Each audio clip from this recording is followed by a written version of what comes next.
साबिक DG ISI lieutenant general retired Faiz Hameed को 14 साल कैद बामुशक्क़त की सज़ा सुना दी गई। ISPR के मुताबिक फील्ड जनरल कोर्ट मार्शल ने फैज़ हमीद को 14 साल कैद बामुशक्क़त की सज़ा सुनाई। साबिक लेफ्टिनेंट जनरल फैज़ हमीद के खिलाफ फील्ड जनरल कोर्ट मार्शल का ये अमल 15 माह तक जारी रहा। मुलजिम के खिलाफ 4 इल्ज़ामात पर कार्रवाई की गई। उन इल्ज़ामात में सियासी सरगर्मियों में मुलव्विस होना, ऑफिशियल सीक्रेट एक्ट की खिलाफ वर्जी, इख्तियारात और सरकारी वसाइल का गलत इस्तेमाल और मुतल्लिक़ा अफराद को नाजायज़ नुकसान पहुँचाना शामिल हैं। ISPR का कहना है कि तवील और मेहनत तलब कानूनी कार्रवाई के बाद मुलजिम तमाम इल्ज़ामात में कसूरवार करार पाया गया है।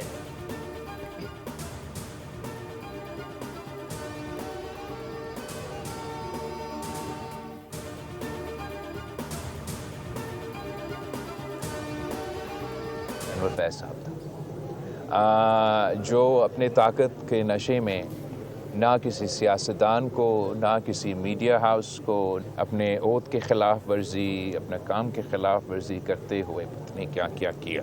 और आज हम वो दिन देख रहे हैं कि उसको भी इसी ज़िंदगी में उनकी जुराइम का जवाब देना पड़ रहा है। मैं समझता हूँ कि ये एक बहुत तारीख़ी फ़ैसला है। फैज़ हमीद से मुताल्लिक तारीख़ी फ़ैसला है। मज़ीद ट्रायल भी जारी है। फैज़ हमीद के पास अपील के लिए भी फोरम होंगे। मेरे ख्याल में इनको तौबा करने की ज़रूरत है। Chairman Peoples Party Bilawal Bhutto कहते हैं कि PTI अपने तर्ज अमल से विफाक को मजबूर कर रही है कि सख्त इक़दाम उठाए जाएँ। बानी PTI को अपने जुराइम का जवाब देना पड़ रहा है। ये अपने दौर में ताकत के नशे में धमकियाँ देते रहे। मज़ीद बोले KP में गवर्नर राज पर कोई बात नहीं हुई।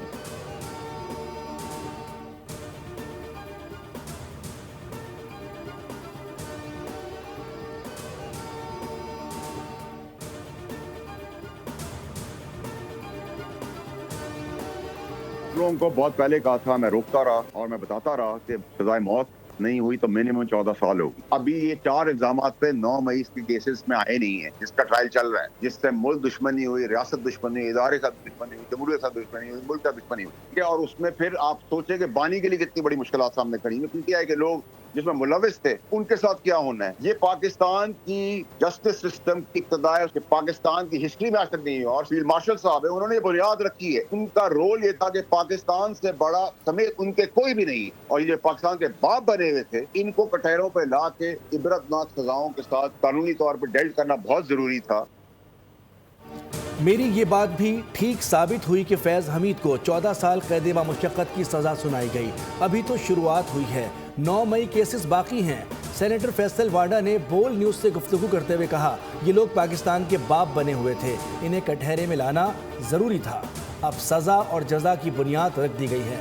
9 मई जिस सियासी पार्टी ने किया उसका फैसला दीवार पर नज़र आ रहा है। उन्होंने तबाही मचाई, रियासत, सियासत, अदलिया और जमहूरियत को नुकसान पहुँचाया, मीडिया पर कब्जे की कोशिश की। जो ड्रामेबाजी PTI ने और उनके बानी ने की, जिस बर्बरियत से लोगों को मरवाया गया, अपने ही इदारे, शोहदा और यादगारों को नुकसान पहुंचाया गया। मैं उन लोगों को इसी चीज़ से रोक रहा था, बताता था कि इसकी वापसी नहीं। अब फैज़ हमीद बानी PTI के खिलाफ गवाही देने जा रहे हैं।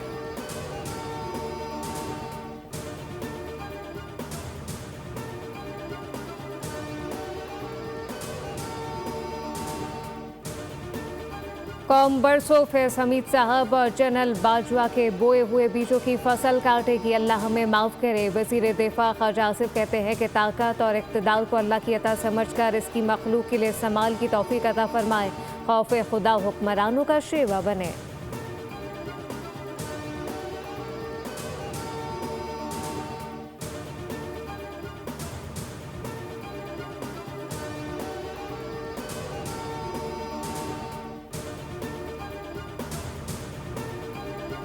ये पाकिस्तान के लिए बहुत बड़ा दिन है कि रेड लाइंस क्रॉस करने वाले, लोगों के साथ जुल्म ज्यादती करने वाले, अपनी पोजीशन का गलत इस्तेमाल करने वाले, सियासत में अपने आप को मुलविस करने वाले एक ऐसे शख्स को सजा हुई है। और एक रूल ऑफ लॉ के लिए और एक ड्यू प्रोसेस जो 15 माह एक ट्रायल चलता रहा शफाफ तरीके से, साबित ही हुआ कि जो फौज के अंदर इंटरनल अकाउंटेबिलिटी का मैकेनिज्म है वो बड़ा स्ट्रॉन्ग है। रेड लाइन क्रॉस करने वाले PTI के सियासी मुशीर फैज़ हमीद के खिलाफ फैसला हक की फतह है। फौज में खुद एहतसाबी का अमल बहुत मजबूत है, जिसकी वाज़े मिसाल सब ने देखी। फैज़ हमीद के खिलाफ शवाहिद की बुनियाद पर फैसला आया। वफाकी वज़ीर इत्तलात अता तारड़ का रद्द अमल। कहा, फैज़ हमीद को मौका दिया कि अपना दिफा करें और गवाहान भी पेश करें। तमाम गवाहान के बयानात कलमबंद करने और शवाहिद को सामने लाने के बाद इंसाफ पर मबनी फैसला आया है। कानून से कोई बालातर नहीं है। फैज़ हमीद ने अपनी अथॉरिटी का गलत इस्तेमाल किया। सियासी मामलात की मज़ीद तहकीकात होंगी। फैज़ हमीद तमाम इल्ज़ामात के मुर्तकिब पाए गए। टॉप सिटी केस में भी सज़ा हुई।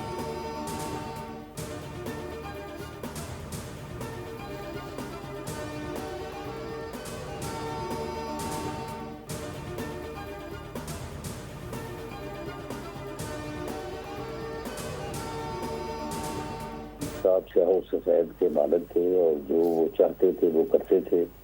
उन्होंने लोगों पे मुकदमे भी दर्ज कराए, लोगों की पकड़ दकड़ भी की। फैज़ हमीद साहब जो है वो अपनी सरकारी और अस्करी हैसियत को जिस तरह से इस्तेमाल करते थे उसकी शायद उनसे पहले कोई मिसाल नहीं मिलती।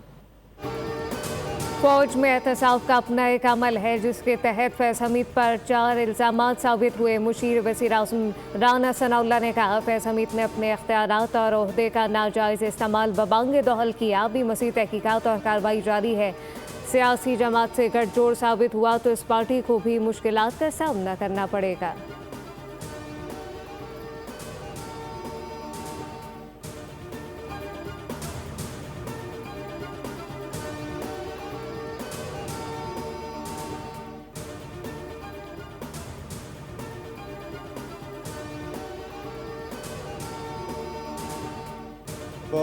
खान साहब वज़ीर आज़म थे तो हुकूमत तो फैज़ हमीद साहब भी चला रहे थे। उसको होगी केस में बाकी भी कोई मुलविस होगा या बाकी भी किसी के नाम होंगे तो उनको डेफिनेटली उनको भी ट्रायल किया जाएगा। बानी कोई ऊपर से उतरी कोई मखलूक नहीं, उसको सज़ा नहीं हो सकती। उसको क्यों सज़ा नहीं होगी? वो कोई और मखलूक है। फौज ने अपने निज़ाम के तहत मुतालिका अफसर को सज़ा दी। सज़ा सब के लिए वाज़ेह पैगाम है कि इख्तियारात से तजावुज़ ना करें। गवर्नर KP फैसल करीम कुंडी कहते हैं कि रियासत सबसे पहले है, सियासत बाद में है।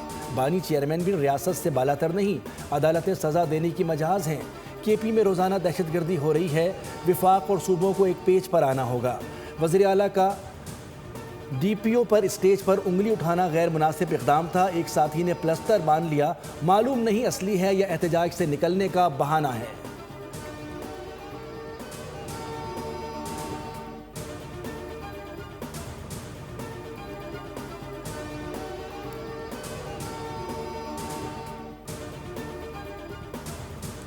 लंदन हाई कोर्ट के हुक्म पर भगौड़े आदिल राजा ने माफ़ी मांग ली। ब्रिगेडियर रिटायर्ड राशिद नसीर से झूठे इल्ज़ामात और किरदार कुशी पर तहरीरी माफ़ी एक्स पर पोस्ट की। ट्वीट में लिखा कि अदालती फैसले के मुताबिक जून 2022 में लगाए गए इल्ज़ामात बेबुनियाद और हद तक आमेज थे। 9 अक्टूबर 2025 के फैसले में मुझे जिम्मेदार ठहराया गया। मुझे राशिद नसीर को 50,000 पाउंड हर्जाना अदा करने का हुक्म दिया। अदालत ने मेरे खिलाफ कानूनी अखराजात भी मंजूर किए, जबकि 14 से 29 जून 2022 के दौरान मैंने हद तक आमेज इल्ज़ामात लगाए। मेरे पास इन इल्ज़ामात का दफ़ा के लिए कोई मवाद मौजूद नहीं था। मैं लंदन हाई कोर्ट के फैसले के मुताबिक माफ़ी मांगता हूँ।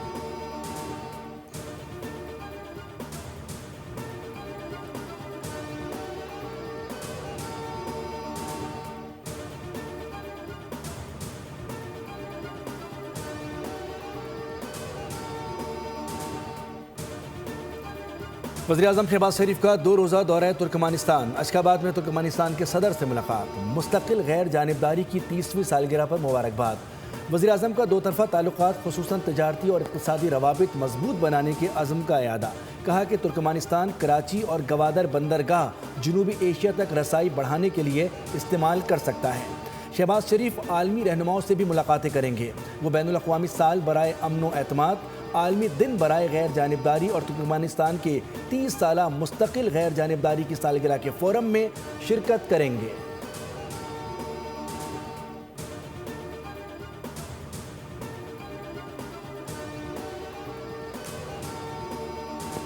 नॉर्वे के सफ़ीर को पाकिस्तान के अंदरूनी मामलात में मुदाखलत करना महंगी पड़ गई। दफ्तर ख़ारजा का सख्त इक़दाम, डिमांड जारी कर दिया। आज़ाद, खुद मुख्तार और कानून पर अमल दरामद करने वाली हार्ट स्टेट क्या होती है, पाकिस्तान ने वाज़ेह कर दिया है। जबकि 11 नवंबर 2025 को नॉर्वे के सफ़ीर की जानिब से सुप्रीम कोर्ट ऑफ पाकिस्तान में एक अदालती कार्रवाई में शिरकत न सिर्फ सिफारती हद तक तजावुज़ था, बल्कि पाकिस्तान के अंदरूनी अदालती मामलात में बराह रास्त मुदाखलत थी।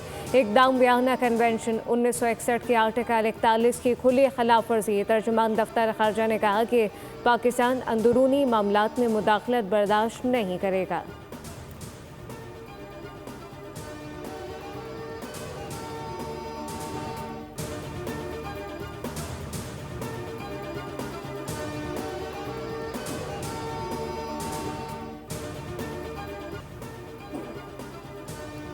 पाकिस्तानी F-16 तैयारों की सलाहियतों में मज़ीद इजाफा। अमरीका ने लड़ाका तैयारों के लिए जदीद टेक्नोलॉजी फ़रोग़ करने की मंजूरी दे दी।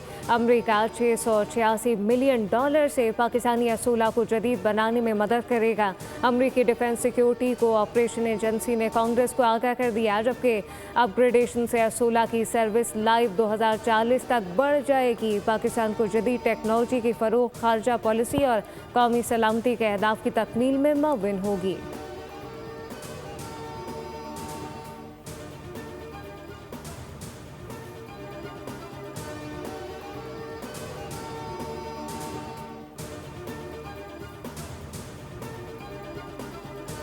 कीमतें 2 साल पहले 15 सेंट की थी, उसके बाद फिर IPP पे काम हुआ, बिजली की कीमतें 11 सेंट पे आ गई।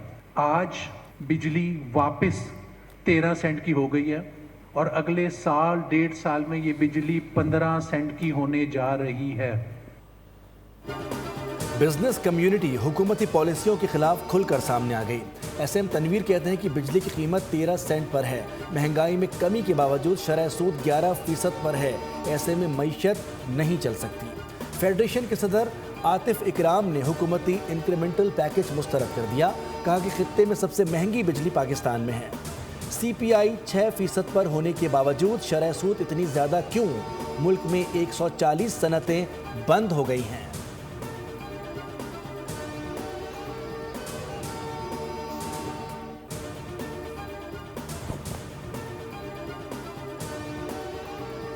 IMF ने पाकिस्तान की स्टाफ कंट्री रिपोर्ट जारी कर दी। रवा माली साल माशी शरह नमो मुकर्ररा हुकूमती हदफ से कम रहने का तखमीना। IMF को रवा माली साल महंगाई भी मुकर्ररा हदफ से कम रहने की तवक्को। रवा माली साल के मुकाबले में आइंदा माली साल पाकिस्तान में महंगाई में इजाफे का इम्कान है, जबकि आइंदा माली साल पाकिस्तान की माशी शरह नमो में इजाफे की तवक्को। आलमी मालियाती फ़ंड के मुताबिक रवा माली साल पाकिस्तान की माशी शरह नमो 3.2% रहने की तवक्को है और पाकिस्तान ने हदफ 4.2% मुकर्रर कर रखा है।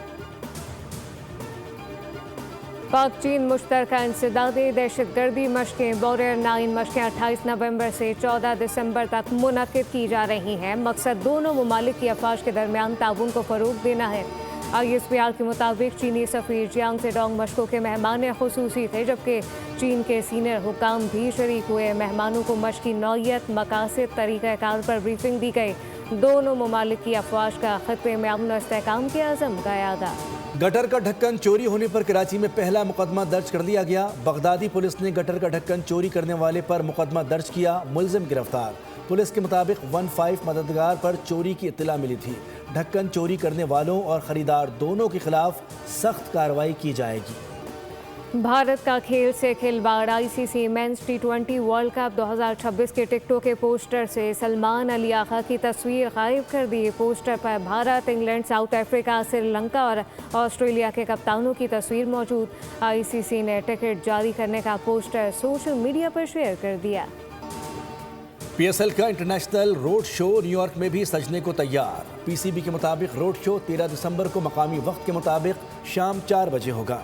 कौमी T20 कप्तान सलमान अली आगा रोड शो में शिरकत करेंगे। अबरार अहमद, फ़हीम अशरफ, साइम अयूब, शान मसूद और सऊद शकील भी इवेंट का हिस्सा होंगे। रोड शो में दुनिया भर के सरमायाकारों को PSL की तजारती अहमियत से आगाह किया जाएगा। PSL की 2 नई फ्रेंचाइज की नीलामी आइंदा साल 6 जनवरी को शेड्यूल है। 13 बॉल्स का ओवर कराने पर भारतीय हेड कोच गौतम गंभीर अर्शदीप सिंह पर आग बबूला हो गए। इनकी आग बरसाती आंखों के साथ इंतहाई गुस्से में तस्वीर सोशल मीडिया पर वायरल हो गई। भारतीय मीडियम पेसर ने न्यू चंडीगढ़ में जनूबी अफ्रीका के खिलाफ दूसरे T20 के दौरान कारनामा सर अंजाम दिया। इनके ओवर में 7 वाइड बॉल शामिल थी। नेशनल गेम्स की 10,000 मीटर रेस में कांसी का तमगा जीतने वाली 9 बरस की कायनात खलील को मुंतजमीन ने 5,000 मीटर रेस में शिरकत से रोक दिया, जिस पर वो मायूसी के आलम में रो पड़ी। मुंतजमीन का कहना था कि खिलाड़ी की उम्र का मीडिया से मालूम हुआ, जिसके बाद कवानीन की पाबंदी करते हुए उसे इवेंट में शिरकत से रोक दिया गया। सब्सक्राइब करें और बेल दबाएं ताकि कोई खबर रह न जाए।